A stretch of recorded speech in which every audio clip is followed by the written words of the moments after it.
This is Connections.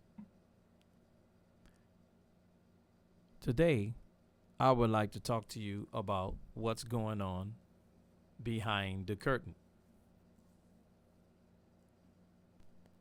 Now, today, and for the last week or so, heading into 10 days, I think, we have been shown in the mainstream media a whole lot of news.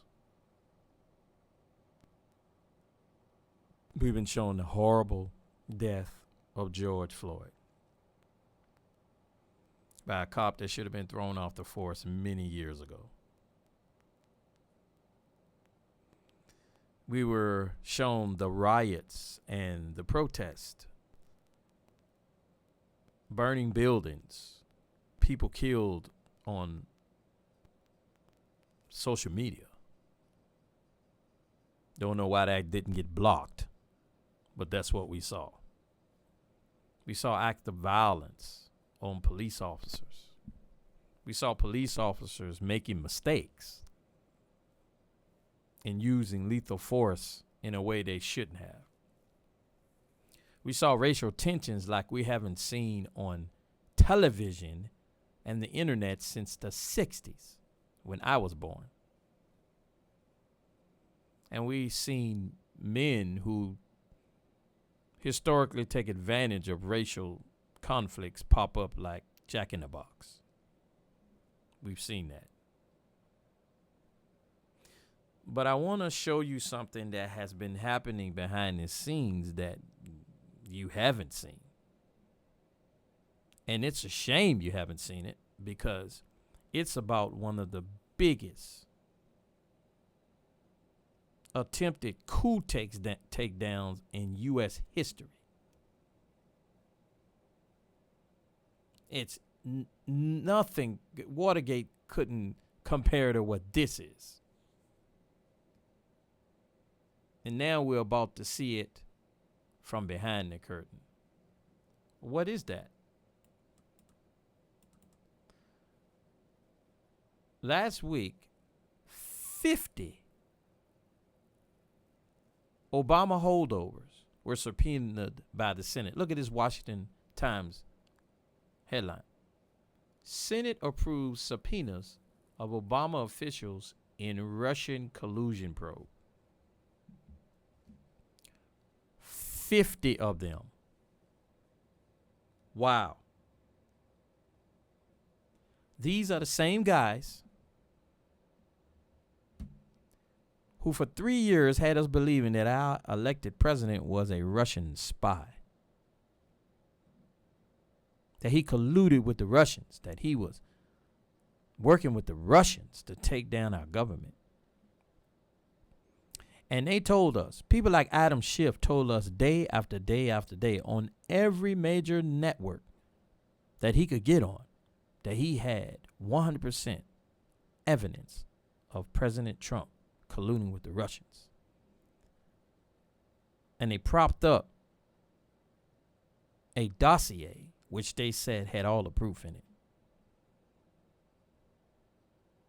We know now that the dossier was completely false, unverified, hellacious garbage.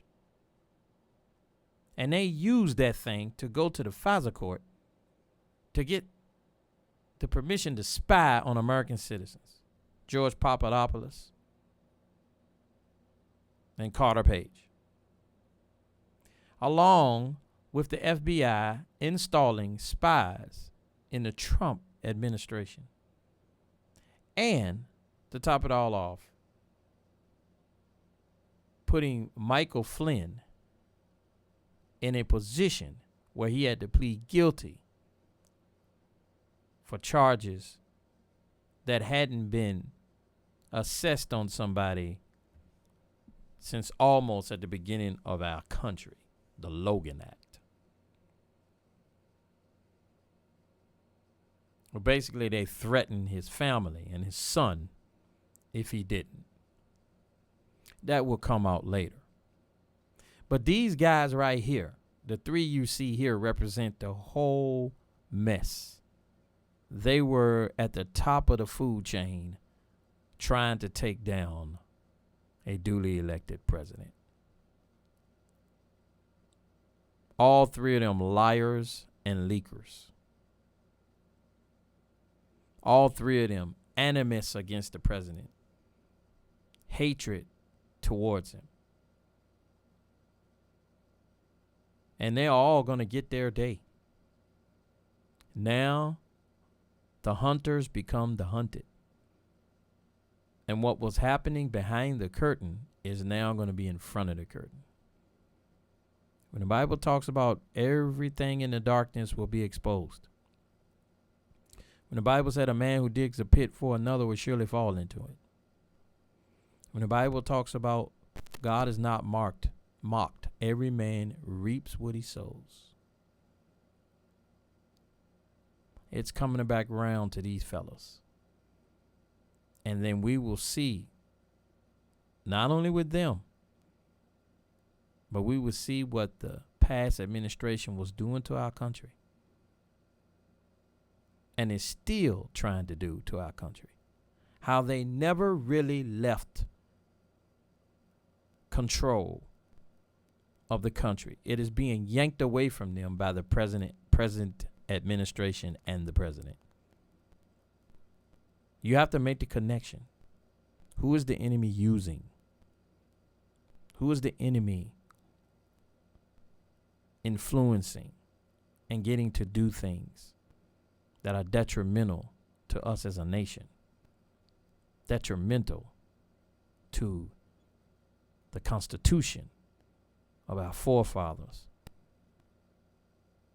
who knew that we were one nation under God. What are they doing to bring us into demonic styles of government? Socialism, communism, fascism. See, these are the wicked ones. And now they're going to be exposed. Do not let anybody pull a wool over your eyes. Look closely and make the connection. This is Pastor TC signing out from Connections. You guys have a wonderful day. See you next time.